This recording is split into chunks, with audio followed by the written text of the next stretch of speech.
ಬಾರ್ಕೂರಿನ 83 ವರ್ಷದ ಕೂಸುಕುಂದರ್ ಅನಾಥ ಶವ ಸೇರಿದಂತೆ ಮೃತರ ಶವದಹನ ಕಾರ್ಯ ಮಾಡಿ ಸಮಾಜಕ್ಕೆ ಮಾದರಿಯಾಗಿದ್ದಾರೆ. ಕೂಸುಕುಂದರ್ ಅವರು 27ನೇ ವಯಸ್ಸಿನಲ್ಲಿ ಸಮಾಜ ಸೇವೆಯಾಗಿ ಮಾಡುತ್ತಿದ್ದು, ಬಾರ್ಕೂರು ಭಾಗದ ಪರಿಸರದಲ್ಲಿ ಸಹಜ ಸಾವು ಅಪಘಾತದಿಂದ ಮೃತರಾಗಿ ಚೆಲ್ಲಾಪಿಲ್ಲಿಯಾಗಿರುವ ಶವ ಬಾವಿ ನದಿಯಲ್ಲಿ ಬಿದ್ದು ಕೊಳೆತು ನಾರುವ ಶವ ಸೇರಿದಂತೆ ಈ ತನಕ 1500ಕ್ಕೂ ಹೆಚ್ಚು ಶವವನ್ನು ದಹನ ಮಾಡುವುದು ಮತ್ತು ಮೃತರು ಅವರವರ ಧರ್ಮ ಜಾತಿಯ ನಂಬಿಕೆಯಂತೆ ದಹನ ಕಾರ್ಯ ಮಾಡಿದ್ದಾರೆ. ಯಾರಾದರೂ ಮೃತಪಟ್ಟ ಸುದ್ದಿ ತಿಳಿದ ತಕ್ಷಣ ಮೃತರ ಮನೆಗೆ ಹೋಗಿ ಶವದಹನಕ್ಕೆ ಕಷ್ಟ ಎಂದು ಕಂಡು ಬಂದರೆ ಸ್ವಂತ ಹಣದಿಂದ 4 ಕ್ವಿಂಟಲ್ ಕಟ್ಟಿಗೆ, ಹೊಸ ಬಟ್ಟೆ ಇನ್ನಿತರ ಪರಿಕರಗಳನ್ನು ಕೊಂಡು ಹೋಗಿ ಶವದಹನ ಮಾಡ್ತಾರೆ. ಇವರಿಗೆ ಜೊತೆಯಾಗಿ ಉದಯ ದೇವಾಡಿಗ ಮತ್ತು ನರಸಿಂಹ ದೇವಾಡಿಗ ಜೊತೆಯಾಗುತ್ತಾರೆ. ಸಮಾಜ ಸೇವೆಯನ್ನು ಹೀಗೆ ಮಾಡಬಹುದು ಎಂದು ತೋರಿಸಿಕೊಟ್ಟಿದ್ದಾರೆ ಕುಂದರ್.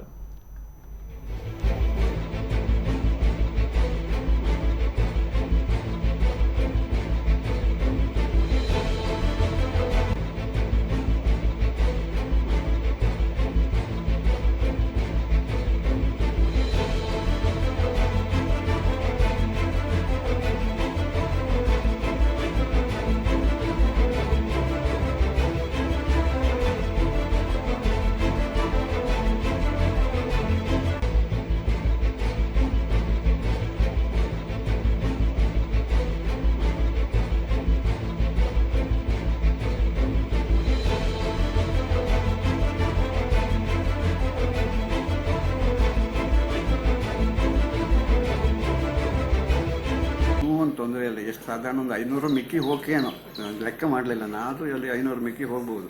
ಆದರೂ ಅದ್ರ ಬಗ್ಗೆ ನಾನು ಯಾವುದು ಕೈಲೂ 10 ಪೈಸೆ ತಗೊಳ್ಳದೆ ಈ ಕೆಲಸ ಮಾಡೋದಕ್ಕೆ ಏನು ಇಲ್ದಿದ್ದವ್ರಿಗೆ ನನ್ನ ಕೈಯಿಂದ ಹಾಕಿ ನಾನು ಅವ್ರಿಗೆ ಏನಾದ್ರು ವ್ಯವಸ್ಥೆ ಮಾಡಿ ಎಲ್ಲ ಹಾಗಲ್ಲ ಹೀಗಲ್ಲ ಅಂತ ಹೇಳಿ ಅವ್ರನ್ನೊಂದೆಲ್ಲ ರೀತಿಯಲ್ಲಿ ತಗೊಂಡೋಗಿ ಒಳ್ಳೆ ವ್ಯವಸ್ಥೆ ಮಾಡಿ ಸಂಪೂರ್ಣ ಕ್ಲಿಯರ್ ಆಗಲ್ವರೆಗೆ ಲಾಯ್ಕೊಂಡು ಎಲ್ಲ ಪೂರೈಸಿ ಬರ್ತಿದ್ದೆ ನಾನು. ಆದ್ದರಿಂದ ಯಾರಿಂದೂ 10 ಪೈಸೆ ನಾನು ಇವತ್ತಿಗೂ ತಗೊಳೋದಿಲ್ಲ.